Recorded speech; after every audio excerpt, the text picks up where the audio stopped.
উপস্থিতি মনোযোগ দিবেন। আল্লাহ সে হাসরের ময়দানে নবীজিকে মাকামে মাহমুদের অধিপতি বানাবেন। আল্লাহ নবী সাহাবীরা বলেন, হুজুর মাকামে মাহমুদ কি? বলে হিয়া শাফাআত। শাফাআত, আমি আমার উম্মতের ব্যাপারে আল্লাহকে যা বলবো, আমার মনিব, আমার মালিক, আমার আল্লাহ তাই আমার পক্ষে রাজি হয়ে যাবে। একবার জোরে বলেন আল্লাহু আকবার। যদি কোনদিন মদিনাতুল মুনাওয়ারাতে যান, মদিনা শরীফে একটা পাহাড় আছে খন্দক, যেই পাহাড়ে বসে নবীজি খন্দকের জিহাদ যুদ্ধ পরিচালনা করেছিলেন। সেই পাহাড়ে একটা ছোট্ট মসজিদ আছে, সেই মসজিদে নবীজি নামাজ পড়েছিলেন। এই মসজিদের নিচে আর একটা মসজিদ আছে, মসজিদে সালেমান ফার্সি। এই মসজিদে সালমান ফার্সি নামাজ পড়তেন, যুদ্ধের নেতৃত্ব দিতেন। তার আগায় আর একটা মসজিদ আছে, মসজিদে আলী, যেখানে হযরত আলী এবং ফাতেমা দুইজনে যুদ্ধের জন্য নেতৃত্ব দিয়েছেন। ওই জমানায় নারীরাও জিহাদের ময়দানে কাটাইতো। একবার জোরে বলা যাবে কি আল্লাহু আকবার। হাজরাতে আলীর নামে মসজিদ এখনো আছে। খন্দকের পাহাড়ের পিছনে একটা পাহাড় আছে, এই পাহাড়ের নাম জাবালে আবু সিলা। যদি কোনোদিন যান এই জাবালে আবু সিলাতে, বন্ধুরে একটা ছোট্ট গুহা আছে। এই গুহার ভিতরে নবীজি 3 দিন 3 রাত পর্যন্ত না খেয়ে না ঘুমিয়ে পানি পর্যন্ত পান না করে শুধু সেজদার মধ্যে তিনি কাটিয়েছেন। একাধারে 3 দিন 3 রাত পর্যন্ত কাঁদলেন, ইয়া রব হাবলি উম্মতি, ইয়া রব হাবলি উম্মতি। আল্লাহ আমার উম্মত গুনাহগার, আল্লাহ আমার উম্মত গুনাহগার। রাস্তাঘাটে মেলার ভিতরে যারা ঘুরেন, কিয়ামতের ময়দানে কোন চেহারা নিয়ে রাসূলের সামনে দাঁড়াবেন বলেন তো? সেই দিন হাউজে কাউসারের পানি ছাড়া তো আর কোনো পানি থাকবে না, আর সে আল্লাহর ছায়া ছাড়া কোনো আশ্রয় থাকবে না। সেই দিন হাউজে কাউসারের পানি ছাড়া আর কোনো পানি হবে না। আমার নবীজি সেই দিন হাউজে কাউসারের স্বত্বাধিকারী হবেন। হাউজে কাউসারের মালিকানা আল্লাহ তার নবীকে দিয়ে দিলেন। সেই দিন ওই পানি পান করার জন্য যখন যাবেন, কোন চেহারা নিয়ে সেই দিন দাঁড়ায় বলবেন, ইয়া রাসূলুল্লাহ আমি আপনার উম্মত, অথচ দুনিয়াতে আপনি রাসূলের কাজ করে যান নাই। কবরে নামানোর সময় মরহুমদের পাশে দাঁড়াইয়া, কবরের পাশে দাঁড়ায় মানুষেরা বলে, বিসমিল্লাহি ওয়া আলা মিল্লাতি রাসূলিল্লাহ, আল্লাহর নামে নবীর দলে তোমাকে কবরে নামানো হলো। আল্লাহর নামে নবীর দলে তোমাকে কবরে নামানো হলো। বলেন তো, দুনিয়াতে আপনি নবীর দলই করেন নাই, আপনি শয়তানের অনুসরণ করেছেন, আমার রাসূলের অনুসরণ আপনি করেন নাই। তাহলে বলেন তো, কিয়ামতের ময়দানে কবরের জিন্দেগিতে আপনাকে যখন কবরে নামানো হবে, তখন আপনি কি জবাব দিবেন? কথা বলেন না কেন, ঠিক কিনা? শ্রেষ্ঠ নবী দিলাম রে তরিয়ে নিতে রোজ হাসরে, ঠিক কিনা? শ্রেষ্ঠ নবী দিলাম রে তরিয়ে নিতে রোজ হাসরে, পথ না ভুলি তাই তো দিলে পাক কুরআনের বাণী, খুদা তোমার মেহেরবানি। সুন্দর ফুল সুন্দর ফল মিঠা নদীর পানি, খুদা তোমার মেহেরবানি, খুদা তোমার মেহেরবানি। ওই জাবালে আবু সিলার সামনে একটা বাড়ি আছে, এই বাড়ি হযরত জাবের রাদিয়াল্লাহু আনহুর বাড়ি। সেই বাড়িটা সৌদি বাদশাহ এখন সুন্দর করে একটা কমপ্লেক্স তৈরি করে সংরক্ষণ করে রাখছেন। সাহাবী রাসূল হযরত জাবের রাদিয়াল্লাহু আনহুর বাড়ি। এই বাড়িতেই হযরতে সাহাবী জাবের সন্তানাদি স্ত্রী পুত্র নিয়ে থাকতেন। খন্দকের খাল ছিল 10 ফিট চওড়া, 10 ফিট ডিপ, বিরাট বড় এই খাল। 3 মাইল পর্যন্ত বিরাট লম্বা ছিল। সাহাবীরা এই খাল খনন করতেছিলেন। 3000 সাহাবী খাল খনন করতেছিলেন, একজন আর দুইজন না। মস্ত বড় বিরাট একটা পাথর খালের মাঝখানে যে বলল 10 ফিট চওড়া, 10 ফিট গভীর একটা পাথর। এত বড় পাথর যদি সরাইতে না পারা হয়, কাফেররা পাথরের উপর দিয়ে এসে আক্রমণ করে মদিনার ভিতরে তারা ঢুকতে পারবে। সাহাবীরা বলল, হুজুর, এত বড় পাথর সরানোর মতো কোনো অস্ত্র আমাদের কাছে নাই, আর এত বড় পাথর ভাঙ্গার মতো কোনো শক্তিও আমাদের নাই। নবীজি, এই পাথর যদি সরানো না যায়, কাফেররা এই পাথরের উপরে দিয়ে আক্রমণ চালাবে। আল্লাহর নবী তখন বলে, সাহাবীরা রে, তাহলে আমার সাথে চলো। আল্লাহর নবী সাহাবীদের সাথে চললেন। ছোট্ট একটা হাতুড়ি নবীজির হাতে দেয়া হলো। ওই হাতুড়ি দিয়ে নবীজি সেই দিন পাথরের উপর আঘাত করলেন। পাথরের উপরে যখন আঘাত করলেন, করার সাথে সাথে আল্লাহু আকবার, পাথরটা 3টা খণ্ডে বিভক্ত হয়ে গেল। আর পাথরের ভিতর থেকে আগুনের স্ফুলিঙ্গ বের হয়ে গেল। ঠিক তখনই নবী মুস্কি হাসি দিয়ে বললেন, সাহাবীরা রে, শোনো সাহাবীরা, তোমরা শোনো, পার্সিয়ান সাম্রাজ্য মুসলমানদের বিজয় হবে। একবার জোরে বলা যাবে কি আল্লাহু আকবার। কাফেররা সেই দিন হাসি আর কাজ শুনছো রে, নিজের দেশ বাঁচাইতে পারে না, আবার পারস্য সাম্রাজ্য বিজয় করবে। আবার নবীজি আঘাত করলেন। বাকি খণ্ডগুলি 3টা খণ্ড করে বিভক্ত হলো। এত বড় পাথর, প্রিয় নবীর নবুয়তের ছোট্ট আঘাতেই 3টা করে খণ্ড হয়ে গেল। এই খণ্ডগুলি হওয়ার কারণে আহারে পাথরগুলি 3 খণ্ডে বিভক্ত হয়ে গেল। প্রিয় নবী মুস্কি হাসি দিয়ে বললেন, সাহাবীরা রে, রোম সাম্রাজ্য মুসলমানদের বিজয় হবে। চিৎকার মেরে জোরে বলেন আল্লাহু আকবার। তিনি আমাদের নবী, তিনি শ্রেষ্ঠ রাসূল, অথচ সেই দিন তিনি ক্ষুধার্ত ছিলেন। পেটের ভিতরে পাথর চাপা দিয়ে কাপড় দিয়ে নবী বেঁধে রাখলেন। হযরত জাবের দেখার পরে বলেন, হুজুর, আপনি এই পেটের মধ্যে পাথর চাপা দিয়ে রাখছেন কেন? নবীজি ডাক দিলেন, জাবের রে, ক্ষুধার যন্ত্রণা সহ্য করতে না পেরে পেটের মধ্যে পাথর চাপা দিয়ে বেঁধে রাখছি। আল্লাহর নবী কথা বলার পরে জাবের বলেন, ইয়া রাসূলুল্লাহি, কেন আপনি আমাকে বলেন নাই? নবীজি, আগে কেন বলেন নাই ইয়া রাসূলুল্লাহ? জাবের কি মরে গেছে নাকি? হযরত জাবের বাড়ি চলে গেলেন। বিবিরে, ঘরের মধ্যে কি আছে? বলে, স্বামী, এক সা গম আছে আর একটা ছাগল আছে। বলে, বিবিরে, ছাগল আমি জবাই করে দিয়ে যাচ্ছি, গোশত বানাই দিয়ে যাচ্ছি, আর গমগুলি বের করে রুটি বানাও, গম পিষো, রুটি বানাও। আমার রাসূল আজকে 3 দিন না খেয়ে আছে। নবীজি না খেয়ে থাকবে আর আমি জাবের ভালো মন্দ খাবে, এটা কি করে হয়? বিবিরে, রাসূলকে আমার বাড়ি আজ দাওয়াত দেওয়ার জন্য যাচ্ছি। সাহাবী দৌড়ে চলে গেলেন। ঠিক এমন সময় বিবি ডাক দিছেন, স্বামী আমার, একটু দাঁড়ান, কথা শুনে যান, কি বলতে চাও?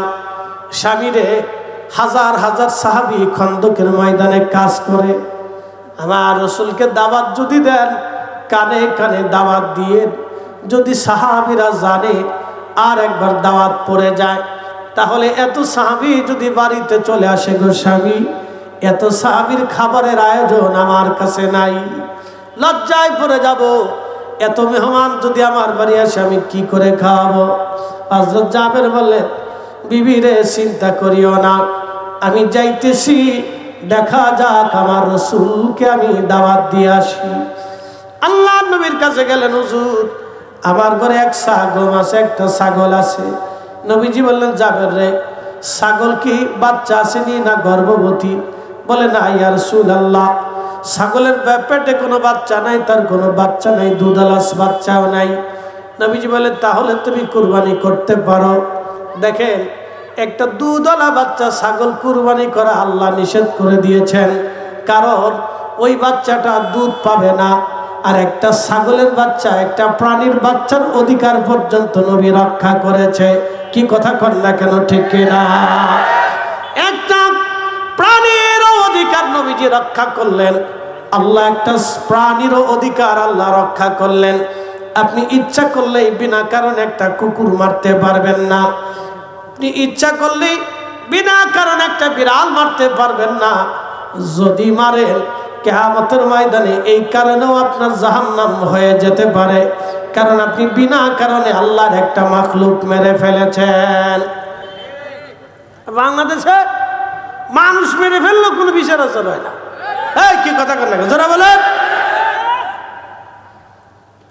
এ মুসলমান ভালো করে শুনে যান, রাহমাতুর নবী রাহমাতুল লিল আলামিন আল্লাহর নবীজির কানে কানে বললেন, নবী বললেন জাবের যাও, রান্না হয়ে গেলে তুমি আমাকে দাওয়াত দিও। হযরত জাবের বাড়ি চলে আসলেন, বিবির সাথে রান্না বান্নায় সাহায্য করলেন, রান্না হলো। দৌড়ায় গেলেন, হুজুর রান্না হয়ে গেছে, আসেন আমার বাড়ি। জাবেরের বাড়ি, রসুলের দাওয়াত, আজকে আপনি আসেন। আল্লাহর নবী বললেন জাবের রে, খাবারগুলি প্রস্তুত করো, আমরা আসতেছি। এই কথা বলার পরে নবী চিন্তা করলেন আমিও তো না খাওয়া, আমার সাথে 3000 সাহাবী, ওরাও তো না খাওয়া আছে, মদিনার কত মানুষের খাবার নাই, আমি রসুল একা কি করে খাবো? তা হবে না, আমি একা খাবো তা হবে না, হবে না গো, হবে না। আমি একা খাবো, আমার উম্মত খাবে না, তা হয় না, তা হয় না। এই জন্য আল্লাহর নবী উম্মতকে জানাই দিয়ে গেছেন, আমার উম্মতের আরে তুমি যদি রাত্রিবেলা উদর পূর্ণ করে খাও, তোমার প্রতিবেশীরা যদি না খেয়ে থাকে, আর তুমি যদি পেট ভরে খাবার খেয়ে ঘুমাও, তাহাজ্জুদ নামাজও যদি পড়ো, তারপরও আল্লাহ তোমার নাম মুমিনের কাতারে লিখবে না, কারণ তুমি তোমার প্রতিবেশী ক্ষুধার্ত অবস্থায় রাত্রিবেলা ঘুমাইছে, আর তুমি উদর পূর্ণ করে রাত্রিবেলা খেয়ে ঘুমাইছ। মনে রাখবেন, আপনার গ্রামের মানুষ ক্ষুধার্ত থাকবে, আর আপনি পেট ভরে ভরে খাবার খেয়ে ঘুমাবেন, আর ঠেকুর মেরে মেরে জিকির করবেন, জান্নাত হবে না। কারণ আপনার প্রতিবেশী না খেয়ে আছে, আপনার গ্রামের মানুষ না খেয়ে আছে। কি কথা কর না কেন, ঠিক কিনা? সুন্নাত শিখে যান, রসুল শিখাই দিয়ে গেছে প্রতিবেশীর হক কেমনে আদায় করতে হবে, আত্মীয়র হক কেমনে আদায় করতে হবে, গ্রামের হক কেমনে আদায় করতে হবে, নবীজি শিক্ষা দিয়ে গেছে। আল্লাহর নবী রহমতের নবীজি তিনি ডাক দিলেন সাহাবীরা, রে আসো, আজকে জাবেরের বাড়ি আমাদের দাওয়াত। একসাথে বলেন আল্লাহু আকবার। সাহাবী কয় হাজার? 3000। জোরে বলেন কয় হাজার? সাহাবী 3000। আর গম আছে মাত্র 1 সা, 350 বরাবর, আর একটা মাত্র ছাগল। 3000 মানুষের কেমনে হবে বলেন তো? আল্লাহর নবী বললেন আমার সাথে আসো, জাবেরের বাড়ি আজকে দাওয়াত। 3000 সাহাবী নবীজির পিছে পিছে রওনা দিলেন, কারণ তারাও 3 দিন পর্যন্ত না খেয়ে আসে। বুঝতে পারতেছেন 3 দিন পর্যন্ত ক্ষুধা থাকার কত যন্ত্রণা। আজকে একদিন রোজা রাখলেই বিকেল বেলা সন্ধ্যার সময় অনেকে হাঁপায়া যায়। কি কথা কর না কেন? আবার অনেকে আছে গ্যাস্ট্রিকের দোহাই দিয়ে রোজায় রাখে না। বহু মুসলমান আছে গ্যাস্ট্রিকের দোহাই দিয়ে রোজাই রাখে না। হাই হাই হাই, ও আল্লাহর সাথে চালাকি করতেছে, যে আল্লাহর সাথে চালাকি করে। 3 দিন ক্ষুধার্ত সাহাবীরা, আপনি বুঝেন, তারপরে কাজ করতেছে। বুঝে যান তাদের ইমানি তেজ কত মারাত্মক ছিল, ইমানি শক্তির পাওয়ার কত মজবুত ছিল সেই দিন। এর জন্য তারা দুনিয়া জয় করেছিল, তাম পৃথিবী জয় করেছিল। আল্লাহ রসুল সাহাবে কিরামের সামনে একদিন আফসোস করে বলতেছিলেন, সাহাবীরা রে, এমন একটা দিন আসবে আমার উম্মতরা কাফেরদের সামনে মাথা নত করবে। সাহাবীরা আশ্চর্য হয়ে বললেন, ইয়া রাসূলুল্লাহ, কি বলেন? তাহলে তারা কি সংখ্যায় কম হবে? নবীজি বললেন, না, সংখ্যায় কম হবে না, তোমাদের থেকে সংখ্যায় তারা বহু গুণে বেশি হবে। তখন সাহাবে কেরাম আশ্চর্য হয়ে বললেন, ইয়া রাসূলুল্লাহ, কোন কারণে এত উম্মত হওয়ার পরেও তারা কাফেরের সামনে মাথা নত করে থাকবে? নবীজি জবাব দিলেন, সাহাবীরা, তোমরা যেমন আখিরাতকে পছন্দ করো, দুনিয়াকে লাথি মারো, আমার এক জমানার উম্মত আসবে, তারা দুনিয়াকে ভালোবাসবে, আখিরাতকে পরিত্যাগ করবে। দুনিয়াকে ভালোবাসতে যাইয়া তারা কাফেরদের সামনে মাথা নত করবে। কথা কন না, ঠিক না বেটা? আজকে এখন এই রানিং চলতেছে, কি কথা কন না কেন? রানিং চলে। মুসলমান বিশ্বের সেনা প্রধান কয়জন আছে? 57টা মুসলিম দেশ আছে, 57 জন সেনা প্রধান আছে, 57টা বিমান বাহিনী প্রধান আছে, 57 মুসলিম দেশে মিনিমাম 1 কোটি মুসলিম ফৌজ আছে, রানিং প্রশিক্ষিত সেনা সদস্য আছে, হাজার হাজার লক্ষ লক্ষ অস্ত্র শস্ত্র আছে। তারপরেও এই ইসরায়েল, এই আপনার এই এত বড় একটা জালিম একটা দেশ, আমরা আজও পর্যন্ত এই জালিমের বিরুদ্ধে, জুলুমের বিরুদ্ধে আজও পর্যন্ত আমরা কোনো হুঙ্কার আর ঐক্যবদ্ধভাবে মুসলিম বিশ্ব কোনো প্রতিরোধ করতে পারে নাই। কথা কন না, ঠিক না বেটে? তার মানে কি বুঝলেন? ঈমান দুর্বল। আল্লাহর নবী 1450 বছর আগে যাহা বলেছেন এটা তাই, সেই সেম সময়। প্রিয় উপস্থিতি হাজিরিন, ভালো করে শুনে নেবেন। প্রিয় নবীজি বললেন, সাহাবীরা আসো। 3000 সাহাবী হযরত জাবেরের বাড়ি উপস্থিত হয়ে গেল। হযরত জাবেরের স্ত্রী পর্দা সরায় দেখলেন নবীজি আসছে, কিন্তু আফসোস, নবীজির সাথে হাজার হাজার সাহাবী। জাবেরের স্ত্রী বিবিরে ডাক, স্বামীরে ডাক দিছে, স্বামী আমার একটু ভিতরে আসেন। মহব্বতের একটা ধমক মেরে কয়, হাই হাই, আপনি করছেন কি? দাওয়াত দেওয়ার কথা ছিল নবীজিকে, আপনি নবীজিকে দাওয়াত দিলেন, সাথে সাথে সাহাবীদেরকেও দিলেন, কারণ কি? স্বামীর এত মানুষের খাবার আমি কেমনে খাবো? তখন জাবের বললেন, বিবিরা, আমার দোষ কি? আমি তো কানে কানেই দাওয়াত দিয়েছিলাম, কিন্তু নবীজি সাহাবী সারা আজ দাওয়াত খেতে আসে নাই, তারাও তো ক্ষুধার্ত, কি করব, উপায় কি? হযরত জাবেরের বিবি বলেন, হাই হাই, এত মানুষের খাবার আমি কেমনে দিব বলো স্বামী? আজকে লজ্জায় পড়ে যাব, জাবেরের বাড়ি খাবার নাই। নবীজি বুঝতে পারছে জাবের বিপদগ্রস্ত, ডাক দেখে, জাবের, লাব্বাইক ইয়া রাসূলুল্লাহ, খাবারের পাতিল আমার কাছে নিয়ে আসো, আর একটা কাপড় দিয়ে ঢেকে দাও। একসাথে বলেন আল্লাহু আকবার। রুটির পাত্র কাপড় দিয়ে ঢাকলেন নবীজি, গোশতের পাত্র কাপড় দিয়ে ঢাকলেন। 3টে করে রুটি নবীজি নিলেন, বাম হাত কাপড়ের উপরে রাখলেন। 3টা রুটি নবী আনলেন। 3টে রুটি এনে জাবেরকে বলেন, জাবের রে, সাহাবীদেরকে বলো কাতার করে বসার জন্যে। 3000 সাহাবী বসে গেল। আসতে হয়ে গেল না? জোরে বলে, যেমনে কইতেছেন মনে আপনারাও খাইতে পারবেন।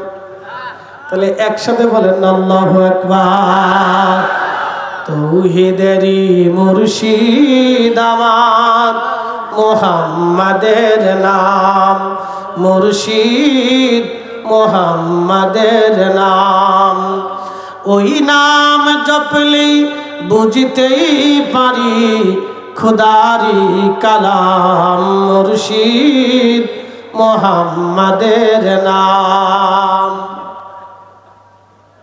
সাহাবীরা কাতার করে বসা। জাবের 3টে করে রুটি দিলাম, 1 চামচ গোশতের তরকারি নবীজি দিলেন রুটির উপরে। 3000 সাহাবীর সামনে পৌঁছায় দাও। দিতে দিতে দিতে দিতে জাবের 3000 সাহাবীর সামনে রুটি পৌঁছায় দিল। আপনারা বলেন তো রুটি গেল কয় হাজার? হ্যাঁ, জোরে বলেন। গম কয় মন? জোরে বলেন, একসাথে জোরে বলবেন আল্লাহু আকবার। মুজিজা দেখছেন নি? এটা রাসূলের নবুয়তের হাত, এটাই রাসূলের নবুয়তের হাত। এজন্য নবীর হাত আর আমাদের হাত এক না। এই আসতে বলবেন না, জোরে বলেন এক, জোরে বলেন এক না। এক বলাটাই বোকামি। হাজিরিন, প্রিয় নবীজি 3000 সাহাবীর সামনে খাবার পৌঁছাইলেন, রুটি চলে গেল 9000। নবীজি বলেন, জাবের রে দেখো, মদিনার মানুষ তো না খেয়ে আসে, খবর দাও যার বাড়ি খাবার নাই সে যেন তোমার ঘরে আসে। আজকে আমি নবী মেহমানদারি কর্ম। ঘোড়ার পিঠে চড়ে জাবের সারা মদিনায় ডাক দিল, মদিনাবাসী শুনছো, তাড়াতাড়ি আসো, আমার বাড়িতে আজকে দাওয়াত। রসুল নিজে হাতে বেড়ে বেড়ে মেহমানদারি করতেছে, যার ঘরে রুটি নাই সে চলে আসো, আজকে আমার বাড়ি তোমাদের দাওয়াত। আস্তে আস্তে একজন না দুইজন না 15,000 মানুষ হযরত জাবেরের বাড়ির সামনে দাঁড়িয়ে গেল। আল্লাহর নবী প্রত্যেকটা মানুষের হাতে 3টে করে রুটি দিলেন, 1 চামচ করে গোশতের তরকারি দিয়ে দিলেন। এবার রুটি চলে গেল 45,000। জোরে বলবেন কি আল্লাহু আকবার। কত হাজার গেল? চামচ গেছে কত হাজার? 15,000 চামচ, আর আগে গেছে 3,000, এই 18,000 চামচ তরকারি। ছাগলের গোশত, ছাগল কয়টা? এবার বুঝেন, পারবেন না এরকম একবেলা খাওয়াইতে? আল্লাহু আকবার। এটাই মুজিজার হাত, নবুয়তের হাত। তিনি মহা সম্মানের অধিকারী। যাহা চেয়েছিলেন আল্লাহর কাছে আল্লাহ তাহাই দিয়েছিলেন। এই জন্য আল্লাহ বলেছিলেন আপনি হাবিবুল্লাহ। হাবিবুল্লাহর অর্থই হচ্ছে আল্লাহ যাকে খুশি করতেন তিনি হাবিবুল্লাহ।